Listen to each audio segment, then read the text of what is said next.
বর্তমান 5,000 সদস্যের কোস্টগার্ডকে আমরা ক্রমান্বয়ে এই সময়ের মধ্যে 10,000-এ উন্নীত করব এবং তার সাথে লজিস্টিক ইকুইপমেন্টস, ট্রেনিং, অন্যান্য যা ফ্যাসিলিটিস প্রয়োজন সেটা আমরা সংযুক্ত করব।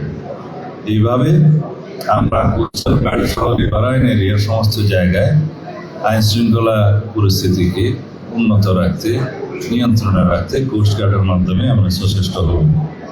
এগুলো সবই এই কারণেই প্রয়োজন যে একটা বৃহৎ অঞ্চল যেখানে দুর্গম জায়গা, এখানে দুর্বৃত্তদের পদচারণা বৃদ্ধি পেয়েছে। তাদের বিভিন্ন রকমের, যেহেতু আজকাল প্রযুক্তির সহযোগিতায় অনেক কিছুই সম্ভব, তাদের যোগাযোগ সমস্ত কিছু আগের ম্যানুয়াল থেকে এখন ডিজিটাল স্টাইলে চলে এসছে, কিন্তু আমাদেরকেও সেই হিসাবে ইকুইপড হতে হবে, প্রস্তুতি নিতে হবে। সেই জন্য কোস্টগার্ডের মতো একটা বাহিনীকে আরও বেশি উন্নত, সমৃদ্ধ এবং লজিস্টিক সহ অন্যান্য সাপোর্ট আমরা দেওয়ার জন্য আমাদের বাজেট সহায়তা সহ সব কিছুতে আমরা পরিবর্তন আনব। এটা শুধু বাংলাদেশ নয়, পৃথিবীর সব দেশে ডিসিপ্লিনারি ফোর্সের মধ্যে, ডিফেন্স ফোর্সগুলোর মধ্যে একটা ইন্টেলিজেন্স উইং থাকে।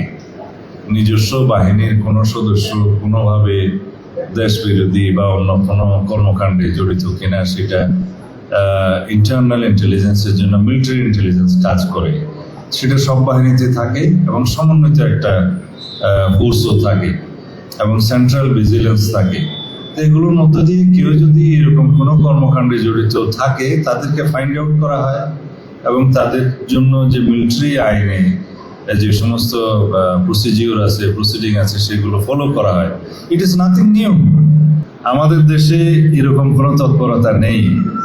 কিছু এক্সট্রিমিস্ট গ্রুপ থাকে, পৃথিবীর সব দেশে এরকম অ্যাক্টিভ থাকে, রেডিক্যাল কিছু ফোর্স থাকে, ফান্ডামেন্টাল কিছু পলিটিক্যাল পার্টি থাকে, এগুলো আমরা ইউজ টু, এগুলো থাকে। কিন্তু সেই বিষয়ে আপনি যে শব্দ উচ্চারণ করলেন, আমাদের দেশের বর্তমান কালচারে সেটা এখন আর নাই। আগে সেই শব্দটা উচ্চারিত হতো ফেসিবাদী আমলের সময়, তারা নিজস্ব রাজনৈতিক ফায়দা হাসিলের জন্য এগুলোকে হাতিয়ার হিসাবে তারা ব্যবহার করত। বর্তমানে বাংলাদেশে সেগুলোর এক্সিস্টেন্স নেই। আমরা গ্রাজুয়াল উইথড্রয়ালের মধ্যে আছি। অল অন এ সাডেন পুরো ফোর্সকে উইথড্রয়াল করা যায় না। গ্রাজুয়াল আমরা উইথড্রয়ালের মধ্যে আছি।